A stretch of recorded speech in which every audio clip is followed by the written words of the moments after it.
अध्यक्ष के अधिकार अखिलेश जी सिर्फ विपक्ष के नहीं है, पूरे सदन के हैं। इस तरह की गोलमोल बात आप नहीं कर सकते हो। आप नहीं हो अध्यक्ष के अधिकार के संरक्षक। अन्य धार्मिक जो मसले हैं, बॉडीज हैं, उनमें कोई गैर बरादरी का नहीं आता है। मान लीजिए वक्फ बोर्ड में गैर मुस्लिम को शामिल करने का औचित्य क्या बनता है। और अध्यक्ष महोदय, इतिहास के पन्नों को अगर हम पलटें, अगर आप जिला अधिकारी को सब ताकत दे देंगे, उन इतिहास के पन्नों को मैं नहीं पलटना चाहता हूं। ये जो आप बिल ला रहे हैं, आप देश को बांटने का काम कर रहे हैं, जोड़ने का काम नहीं कर रहे हैं। आप दुश्मन हैं मुसलमानों के, उसका सबूत ये बिल है। Thank you sir. अकाउंटेबिलिटी, मुझे लगता है कि जिस तरीके से इन्होंने पूरे देश में संविधान के नाम पर भ्रम फैलाने का काम किया, फिर से आज इस बिल के नाम पर जो है भ्रम फैलाने का काम ये ऑपोजिशन पार्टीज यहाँ पर कर रहे हैं। आर्टिकल 26 का वायोलेशन है। 4 धाम में ये लिखा हुआ वाज़े तौर पर कि सिर्फ हिंदू होगा। बिहार उड़ीसा में भी यही लिखा हुआ है। पंजाब हरियाणा में गुरुद्वारा प्रबंधक कमेटी में सिर्फ सिख होगा ओनली, और ये उनका अधिकार है जिसको माना गया है। लेकिन मुस्लिम के साथ में यह अन्याय क्यों है? गवर्नमेंट कह रहे हैं कि हम महिलाओं को दे रहे हैं। मुझे यकीन है कि आप बिल्किस बानो को और ज़किया जाफरी को मेंबर बनाएंगे, मुझे यकीन है। मैं आपसे जानना चाह रहा हूं सर कि ये जो आप बिल ला रहे हैं, आप देश को बांटने का काम कर रहे हैं, जोड़ने का काम नहीं कर रहे हैं। आप दुश्मन हैं मुसलमानों के, उसका सबूत ये बिल है। Thank you sir. एक मिनट, अखिलेश जी आप बोलना चाहते हैं? मैं अध्यक्ष जी बहुत धन्यवाद देना चाहता हूं आपका। मैं माननीय सदस्य एन.के. प्रमाचंद्रन जी ने जो कहा और माननीय सदस्यों ने जो कहा, मैं उससे अपनी बात को जोड़ता हूं। ये बिल जो इंट्रोड्यूस हो रहा है, ये अध्यक्ष महोदय बहुत सोची समझी राजनीति के तहत हो रहा है।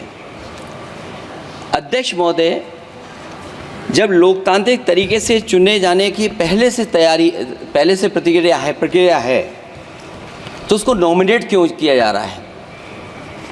वहीं जहां अन्य धार्मिक जो मसले हैं, बॉडीज़ हैं, उनमें कोई गैर बरादरी का नहीं आता है। मान लीजिए वक्फ बोर्ड में गैर मुस्लिम को शामिल करने का औचित्य क्या बनता है। और अध्यक्ष महोदय, इतिहास के पन्नों को अगर हम पलटें, अगर आप जिला अधिकारी को सब ताकत दे देंगे, उन इतिहास के पन्नों को मैं नहीं पलटना चाहता हूं कि एक जगह पर एक जिलाधिकारी महोदय ने क्या किया था, उसकी वजह से आज और आने वाली पीढ़ी तक को भी सामना करना पड़ा। अध्यक्ष महोदय, मैं नाम नहीं लेना चाहता हूं। और अध्यक्ष महोदय, सच्चाई ये है कि भाजपा अपने हताश, निराश, आप तो इस कानून चंद कट्टर समर्थकों के तुष्टीकरण के लिए ये बिल लाने का काम कर रही है।